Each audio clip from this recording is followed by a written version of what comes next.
Hello parents. Saat si kecil belajar untuk menguasai kemampuan barunya seperti duduk, merangkak, berdiri atau berjalan, tak jarang si kecil terjatuh karena tidak seimbang dan kepalanya menjadi terbentur. Di samping itu, anak juga dapat terbentur saat terjatuh dari tempat tidurnya ataupun tertimpa barang tertentu, seperti saat bunda tidak sengaja menjatuhkan handphone saat sedang menyusui si kecil. Meski demikian, semaksimal apapun parents menjaga anak, namun terkadang kecelakaan ini tidak bisa dihindari. Lantas, apa sajakah efek yang akan terjadi pada anak jika ia terbentur atau bahkan terlalu sering terbentur? Berbahayakah bagi tubuh dan tumbuh kembangnya? Dan apa yang harus dilakukan saat anak terbentur? Nah, untuk menjawab pertanyaan tersebut, pada edisi kali ini Dunia Parenting akan membahasnya. Bahaya jika bayi sering terbentur dan hal yang harus menjadi perhatian saat bayi terbentur. Yuk disimak parents! Sebelum dimulai, jangan lupa support channel ini dengan cara klik tombol subscribe yang ada di bawah agar Dunia Parenting semakin semangat menyampaikan informasi yang bermanfaat. Nyalakan juga tombol loncengnya ya, agar tidak ketinggalan pembahasan-pembahasan seputar pengasuhan selanjutnya.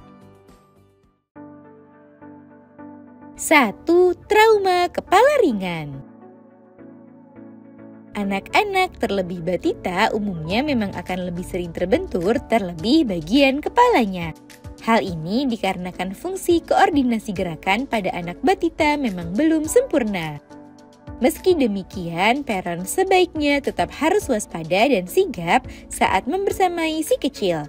Sebab jika anak terlalu sering terbentur, maka dapat menyebabkan trauma kepala ringan pada anak.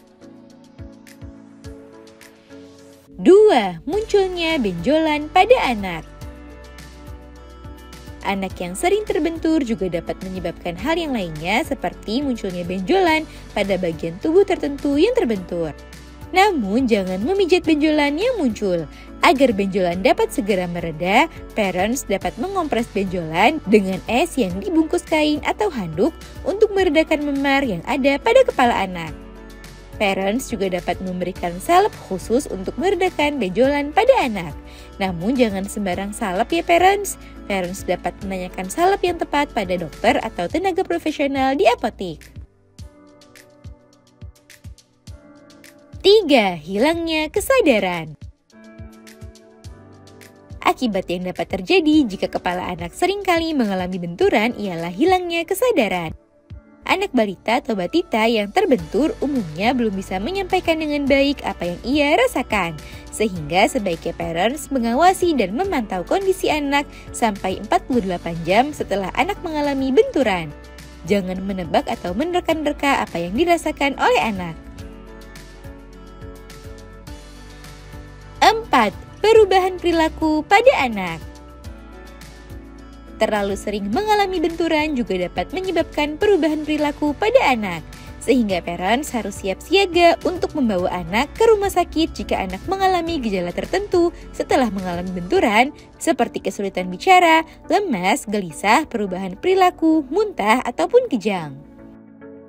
Hal yang harus diperhatikan saat bayi terbentur.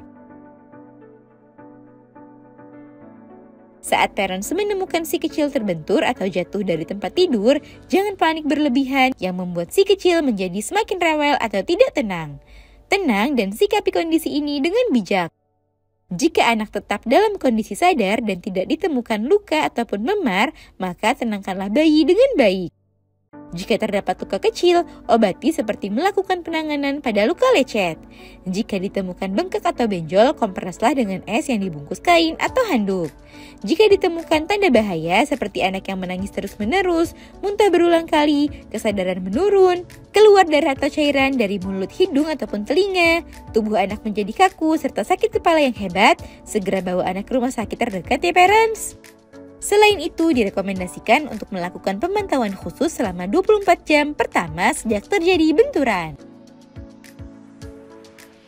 Nah itu dia parents, bahaya jika bayi sering terbentur dan hal yang harus dilakukan saat bayi terbentur. Semoga informasi ini bermanfaat parents. Sekian.